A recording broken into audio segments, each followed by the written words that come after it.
তো বন্ধুরা, প্রায় 4-5 দিন পর আজকে ঢাকা থেকে বাড়ি ফেরার পর ফসলের মাঠে যাওয়া হয় না বেশ কয়েকদিন, তাই যাচ্ছি যে ধান ক্ষেতের কী অবস্থা। ঢাকায় থেকে শুনতে পারছি যে ধান খেতে নাকি মাজরা পোকা লাগছে, কারেন্ট পোক যেটাকে বলা হয়।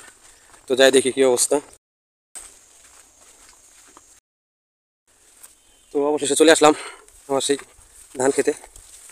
এসে দেখলাম কারেন্ট পোকের আক্রমণ হয়েছে খেতে। তো দেখি ওষুধ দিতে হবে কারেন্ট পোকের আর মাজরা পোকের। আসলে ফসলের মাঠটা এমনই যে আপনাকে প্রতিনিয়ত তার সাথে যোগাযোগ রাখতেই হবে। আপনি একটু পিছিয়ে গেলেন তো তার সেবা বা যোগাল দিতে বলি পিছিয়ে পড়বেন। একটু দেখানোর চেষ্টা করতেছি কারেন্ট পোকের উপদ্রবের কারণে কী হয়েছে। এই যে দেখেন, ধানের পাতা লাল হয়ে গেছে, যে গাছের মাঝখান থেকে কারেন্ট পোকা ধানের গাছগুলি কেটে দেয়।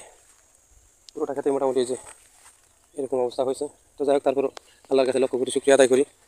আল্লাহ তালা যেটা ভালো বোঝেন সেটাই করবেন। সমস্যা নেই, এটা সমাধান হয়ে যাবে ওষুধ দিলেই। তো ধন্যবাদ, সকলে ভালো থাকবেন। ফসলের মাঠ থেকে আমি এক বেকার যুবক।